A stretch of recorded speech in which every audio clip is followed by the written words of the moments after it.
Donc, nous allons vous poser quelques questions. La première, c'est de savoir comment vous trouvez la nomination que vous avez reçue en tant qu'ambassadeur ici au Canada. Écoutez, c'est toujours un challenge, un défi quand vous êtes nommé à un poste, c'est une responsabilité. Donc c'est surtout un défi pour moi, à la fois c'est aussi une consécration parce que j'ai un parcours politique, donc c'était une consécration, un défi, aussi le plaisir d'aller découvrir une nouvelle destination et surtout servir mon pays. Ok. Vous avez parlé d'une carrière politique. Est-ce que vous allez travailler comme un femme politique dans votre pays? Voilà, donc je ne suis pas de carrière diplomatique, je suis enseignante-chercheur.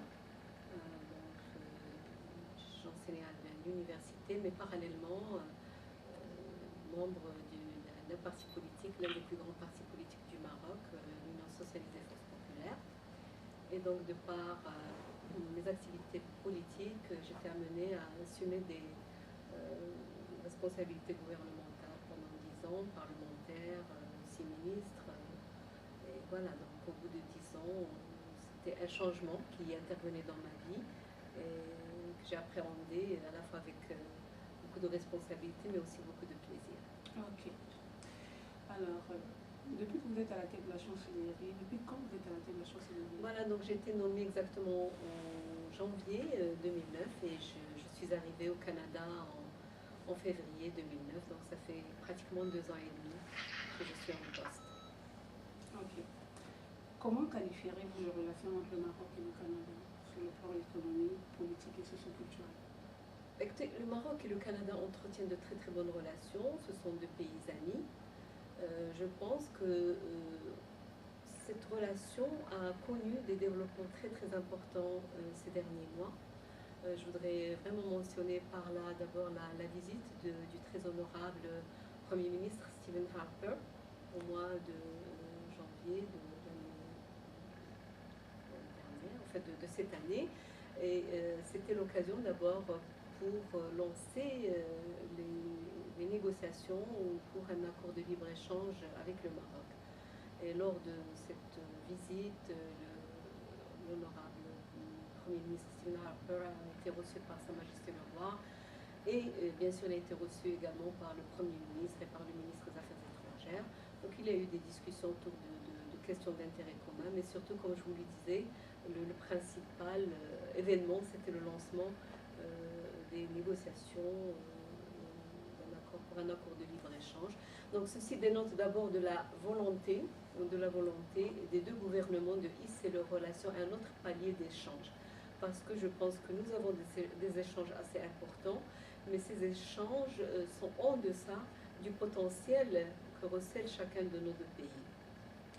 Alors, cette décision économique trouve aussi son corollaire sur le plan humain, puisque plus de 100 000 Marocains ont élu domicile dans ce pays d'accueil, le Canada, une communauté à la fois dans ses deux composantes musulmanes et juives, dans les grandes villes du Canada, mais surtout au Québec, bien sûr pour la francophonie. Nous avons également un potentiel toujours humain qui fait la richesse donc, de ces relations au niveau des étudiants. Il y a plus de 3000 étudiants qui poursuivent leurs études au Canada dans différentes universités canadiennes, aussi bien au niveau Québec, au niveau anglophone, notamment à Toronto. Et bien sûr, nous avons des ententes qui ont déjà été signées depuis de longues années avec le gouvernement du Québec pour encourager davantage justement les études universitaires et le partenariat culturel et scientifique. Nous sommes en négociation avec d'autres universités, notamment en Ontario et tout particulièrement ici à Ottawa, pour élargir justement cette possibilité. Nous souhaitons véritablement diversifier notre partenariat au niveau universitaire. Je pense que le Canada, à la fois dans son volet francophone comme anglophone, est une ouverture. C'est un système qui est très bien réussi. Et au Maroc, c'est un défi fondamental pour nous, l'éducation. Comme vous pouvez le savoir, c'est un défi pour tous les Africains. C'est la clé du développement. Donc nous sommes en train de développer notre système pour en faire un système de référence en Afrique. Je pense que nous sommes en train de réussir ce challenge. Alors nous allons rentrer sur une particularité que regorge le Maroc, parce qu'on a la royauté, qui est une monarchie très très vieille, et on a aussi cette particularité d'avoir un gouvernement qui concilie la royauté et le gouvernement qui représente la laïcité. Et ici, nous allons parler de la fête du Maroc, parce que dans d'autres pays en Afrique, on parle des indépendances, qui est vraiment un système différent du Maroc. Mais le Maroc a ce qu'on appelle la fête du Maroc. Qu'est-ce que ça signifie, cette fête du Maroc? Alors, la fête nationale du Maroc, c'est la fête du trône. Et comme vous l'avez bien dit, c'est un moment très très fort qui reflète justement la cohésion entre le peuple et le peuple marocain et son roi. Au fait, c'est bien sûr la force de la symbolique réside dans le fait que ça renvoie à l'unité, ça reflète l'unité du pays et donc sa stabilité politique. Donc pour nous, c'est très très important. Le roi symbolise l'unité du pays, celui qui fédère les forces politiques, c'est lui qui est l'arbitre, justement, qui est à la fois un pays qui est connu pour sa diversité, à la fois politique, culturelle, humaine, civilisationnelle. Donc le roi représente ce symbole qui unifie justement ce pluralisme, mais autour de la personne du roi. Donc c'est très très fort pour nous.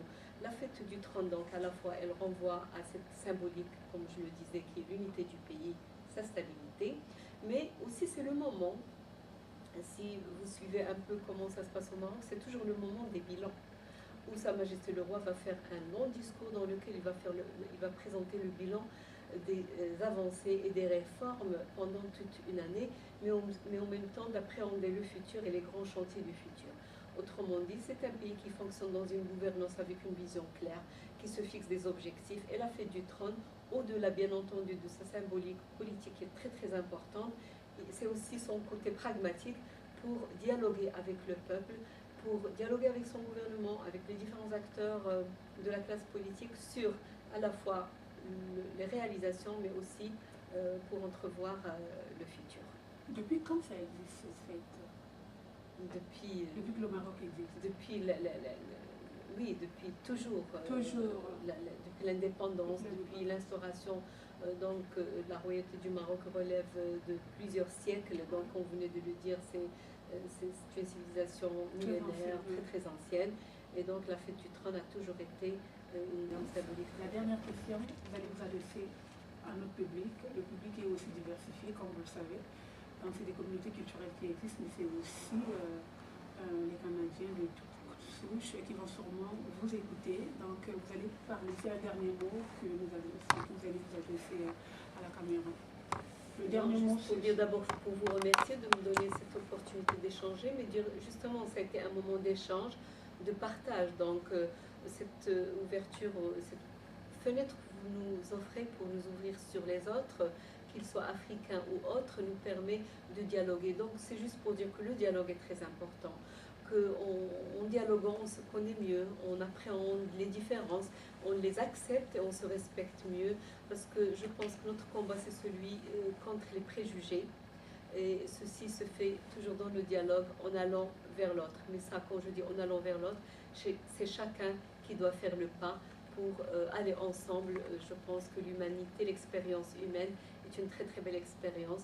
Pour la réussir, il faut être ensemble, de toutes les couleurs, toutes les langues, toutes les races. C'est comme ça qu'on peut réussir l'expérience humaine. Nous vous remercions. Merci à vous.